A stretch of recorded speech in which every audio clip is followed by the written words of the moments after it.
Hare Krishna, I'm Rajarsi Dasa. Welcome to Hare Krishna today. On today's program again, we have with us our special guest, His Grace Devendranujya Dasa. Welcome to the program. Thank you very much, Prabhu.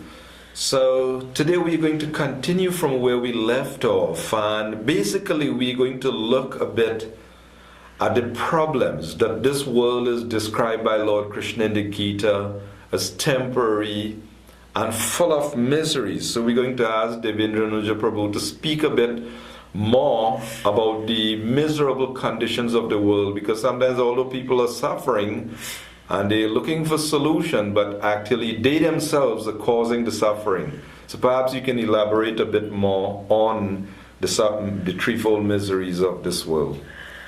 We have to understand that the creator of this material world himself, he declares it to be a place of suffering.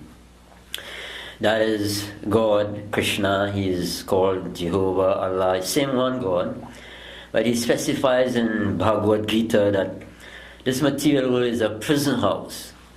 In the prison house, and everyone is restricted. And we are restricted in this material world by disease, old age, and death. Nobody wants these things. Yet we are forced to suffer from not only our bodily and mental problems, we have problems from other living entities in the home. You have pests like rats and cockroaches and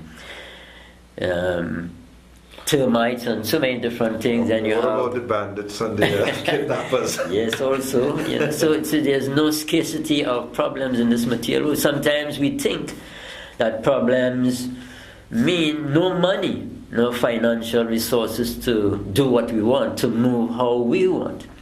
But even though we can move with our money and with resources and facilities, still we are restricted by disease, old age, and finally death.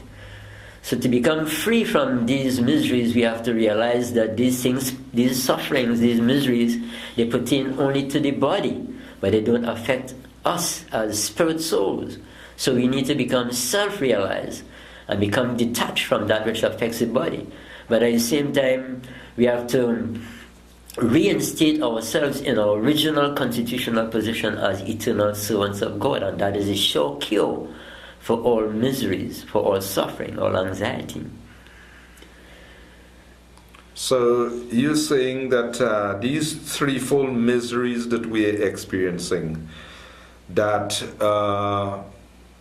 it's related to the body, but we're eternal souls, so we have to become self-realized. But then again, there are a lot of people who just think that being here and enjoying life, they say, a lot of people say that the purpose of life is to just enjoy yourself. So would that be defeating our purpose? When we attempt to enjoy ourselves, then we bring back miseries.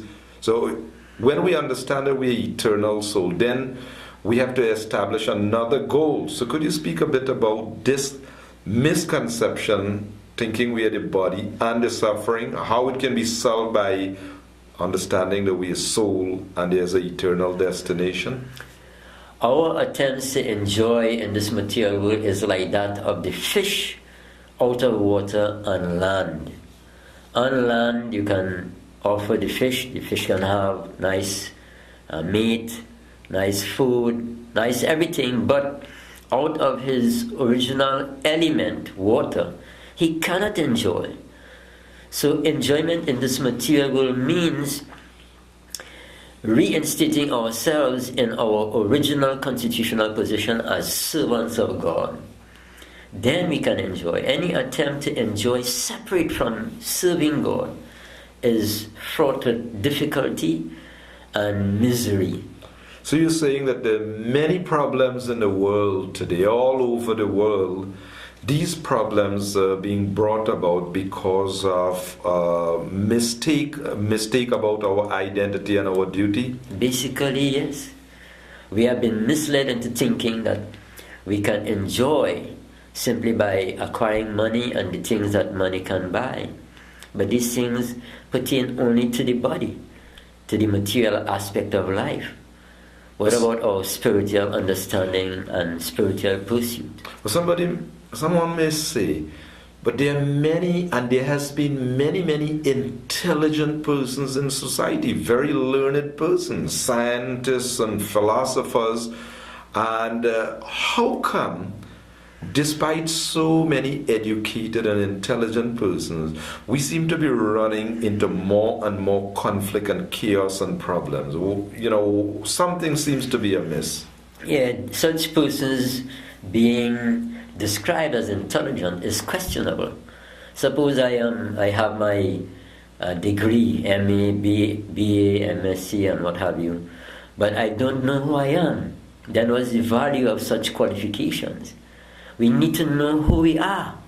So you're saying that, okay, there is material perfection, we know material science, we know all of this, but you're saying it is incomplete if we don't have knowledge of our identity and our relationship with God.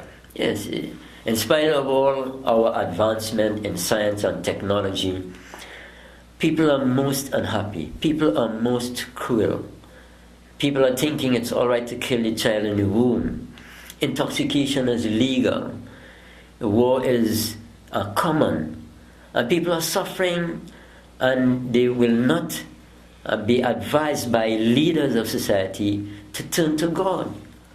And of course, people, they have lost so much faith in religious leaders because of all the politics and all the pursuit for control and for economic advancement, to the neglect of the welfare of the people.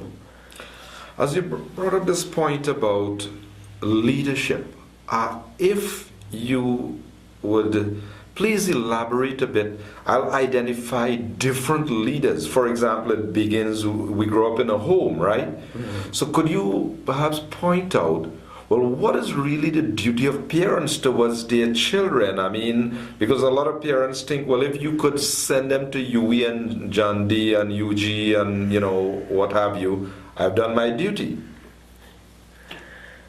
Even to beget children, one has to prepare oneself. It's not that just one engage in intercourse and whatever happens after that, there's no responsibility. No, one has to prepare oneself mentally, physically, before begetting children. And then when children come, you have to take responsibility for providing for them, not only physically and materially, but spiritually, morally, ethically, and spiritually. You have to be prepared to train your children, so that they'll become ideal human beings and be assets to human society. Rather than liability. Yes. And so many children today, they are educated, but they are disrespectful. And parents should not complain because they themselves are not showing that gratitude to God. So this is a reaction.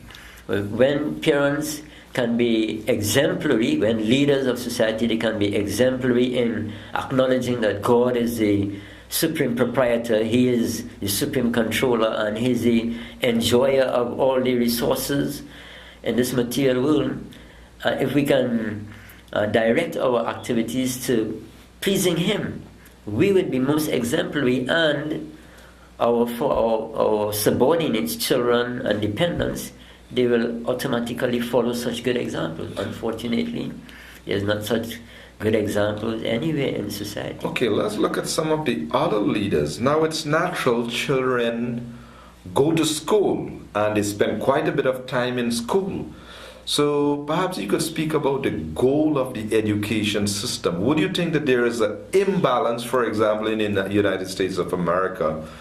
Teaching people religion in school is illegal. So, and in other countries, it may be a formality. There's all week there, and 35, 40, 45 minutes could be tagged aside as religious instruction, but they don't really give any real credibility to the program by who is qualified and what they're teaching and so on. So perhaps you could speak a bit about, is this an imbalance in the education system?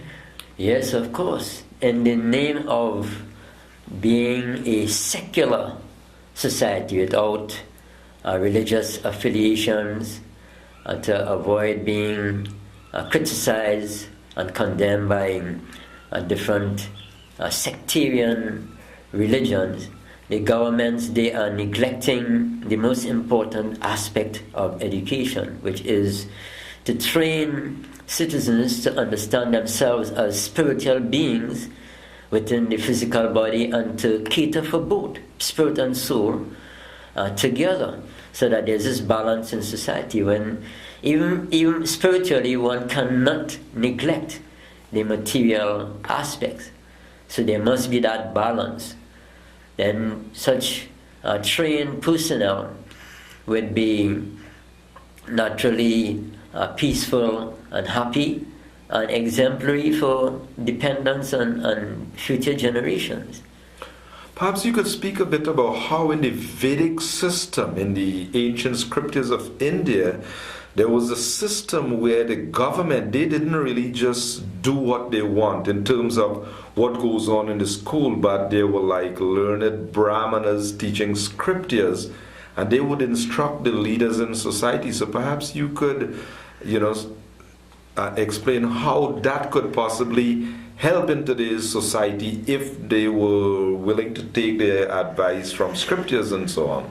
The Brahmins, or the priestly class in any society, they are considered to be intelligentsia of such societies, and they were meant for guiding the administrative class in how to govern the citizens, how to give protection to the citizens by way of educating them and training them properly, so that they can fulfill their different duties and obligations within society.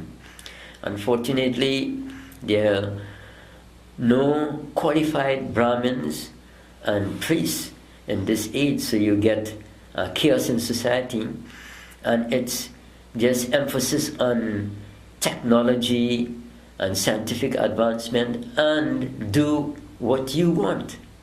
People are being misled into thinking they can do what they want, and because maybe they are not immediately struck down by a train or bus or something, they think they can get away with murder. And this is why, abortion, divorce, these things are legal, and they're causing so much havoc in society. In today's society, a man can commit murder and hire a good lawyer and get off scot-free because of some manipulation of the law, and such contradictions are taking place in society. And there's... So you are saying basically that if people are not adhering to the laws of God, even though you may get away under the present system, it will result in suffering. Yes, of course. And chaos. Yes, the laws of material nature, the laws of God, they are like fire. If a child puts his hand on fire, the fire will burn still. So ignorance is no excuse. So we need to become knowledgeable about life, both in the spiritual realm and also in this material world. So that it's called Vidya and Avidya. We have to know the process of nescience or avidya side by side with the process of vidya or self-realization, God realization, culminating in pure love for God.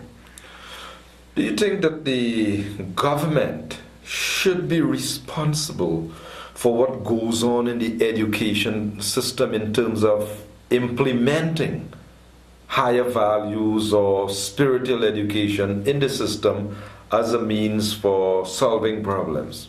It is the duty of the governments, the executive heads of state. Their duty is to cater for every citizen. Even animals in society should be protected, not killed unnecessarily. Many leaders of state, many heads of state, they declare themselves to be father of the nation, but the details of that is that they have to take care, they have to provide for every national, every citizen, They have to see that every human being is properly educated in terms of spiritual development and material welfare, as well as the animals. The animals have to be protected according to state law. For example, in many societies, the cow is killed. She is slaughtered unnecessarily, mercilessly. After she provides milk for the whole of human society, she provides milk for her calves, and then when she can no longer give milk, and sometimes even before that, she is killed. So someone may say, so what's wrong with that? She's actually our mother. But someone will say, well, that's a Hindu thing. No, she is providing milk not only for Hindus, but every civilized human being. Can you think of any human society that does not subsist on milk? Even now, human mothers can hardly provide breast milk for their children, and it is provided by the cow. Why? That is God's arrangement. Therefore, the cow should be protected, not only in Hindu societies, but by every civilized human society. In the Bible, people, they would, in Isaiah it says, he who slays an ox is as he who slays a man. So someone may overlook that and think, well, only these people from India who follow that tradition, they emphasize that. But actually, in other scriptures also, this is mentioned. Yes. About the protection of the cows. Yes. But would you say that disasters in society today and the gruesome, sometimes the gross experiences that we encounter in society, would you say it is a reaction to things like abortion and cow killing and so on? Yes. Of course, for every action, there is equal and opposite reaction. So someone may say, but I myself, individually, I am a peace-loving person. I try to follow the golden rule, doing good unto others as I have others do unto me.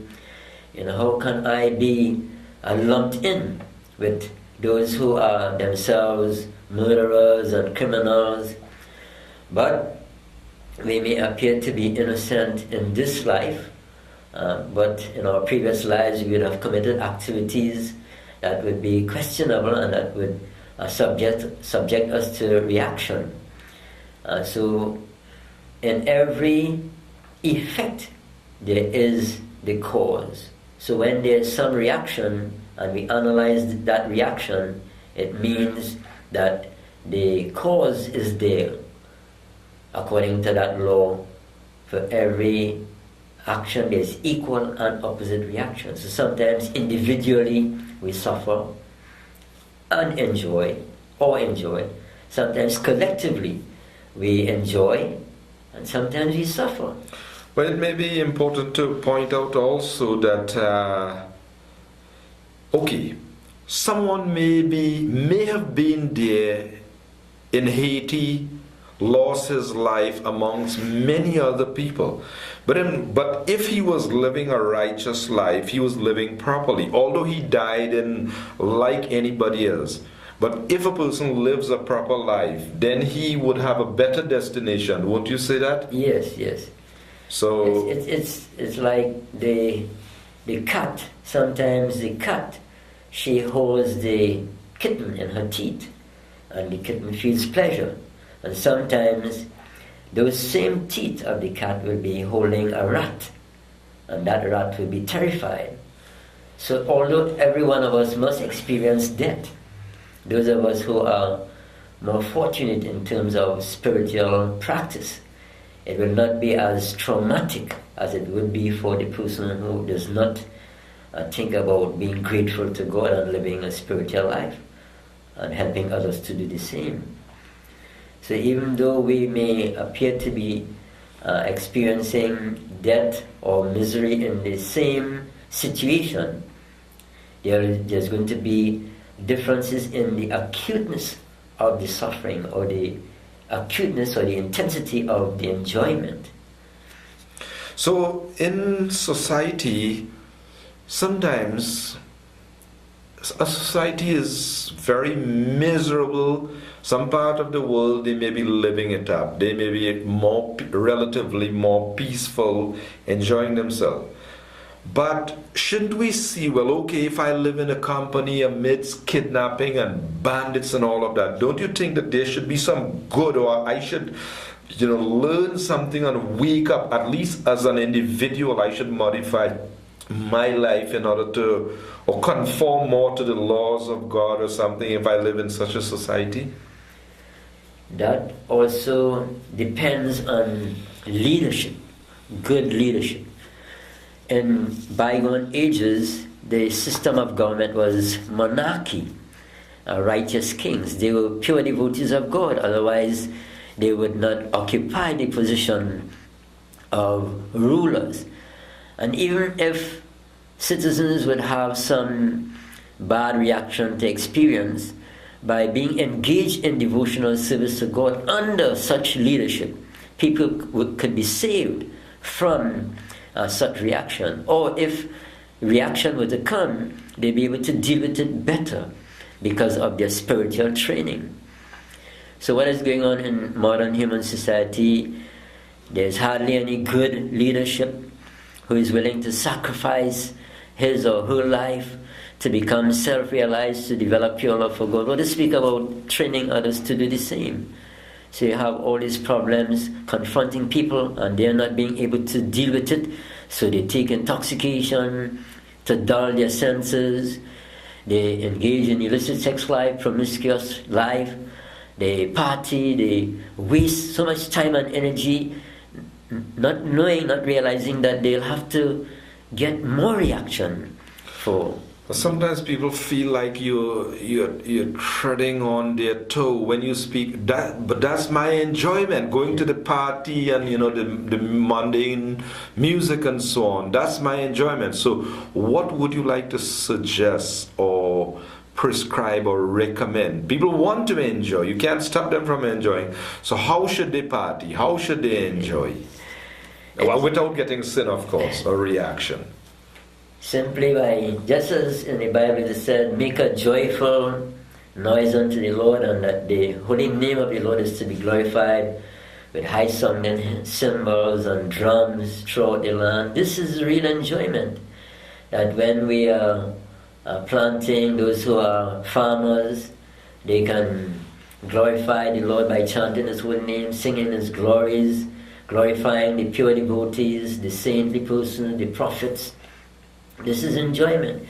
When society is governed by leaders who are themselves devotees of God, then in keeping with such righteous leadership, people will be able to glorify such leaders and previous leaders, and this is enjoyment. Enjoyment means pleasing the Lord by our every thought, word and deed, and even we come together socially in the form of a party, because it will be based on glorifying God, there will be real enjoyment. Otherwise, this enjoyment where you have to be taking intoxication so that you don't know what you're doing what you're saying, and you do anything and come away feeling satisfied but sick, vomiting and cussing, and this is not enjoyment. Perhaps you could speak a bit about the peace formula. You said in Bhagavad Gita there's a peace formula for human beings. So what is that peace formula? That peace formula is very simple. That God, Krishna, He is the supreme proprietor. He is the supreme owner of everything. He is the supreme enjoyer. He is the supreme friend, and He's the supreme controller. These four things, these are the formula for peace.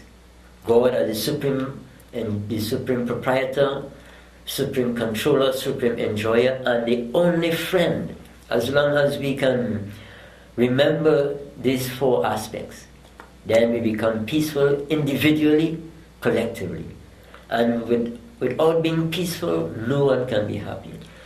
Srila Prabhupada came to the Western world and he taught that God is a person, and that came about as a revolutionary thing to many people in the world. But then at the same time, there are other scriptures that were speaking about God as Father. So would you say it's just that Srila Prabhupada came and gave some more detailed information about the same God that people had some vague idea about? This is the greatness of His Divine Grace A.C. Bhaktivedanta Swami Prabhupada, who has founded the Hare Krishna movement. He has presented scriptures as they are. We need to get scriptures as they are. So in different scriptures we hear that man is made in the image and likeness of God, but then what are the details? We have never gotten the details of that, as we have from Bhagavad Gita and Srila Prabhupada's presentation of Bhagavad Gita and Srimad Bhagavatam and other scriptures as they are. So in Bhagavad Gita, God, Krishna, He is a person, but He is not a person with the defects that we are affected or suffer from. We are conditioned souls, we have imperfect senses, we are prone to be in illusion, we have the tendency to cheat, and we make mistakes. God is not like that. He is a person, but He is a spiritual person, and He does not have a physical body. His form is full of knowledge and bliss and eternality. And because He is without a material body, then He is free from these defects that affect our dealings, our functions in the material world.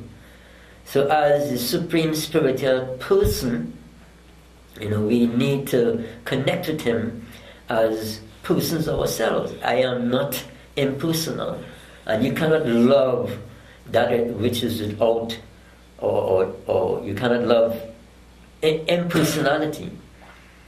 So sometimes different schools of thought, they come up with the concept that God is impersonal. Why? Because personal dealings in the material world are fraught with cheating and disappointment and exploitation. So such ideologists, they come up with the concept that God must be impersonal for us to be comfortable with Him, or it, as the case may be. But the Supreme Personality of Godhead, Krishna, or call Him what you may, Jah, Allah, Buddha, etc., one and the same, He is free from the propensity to cheat. He's the supreme friend, He's the only friend.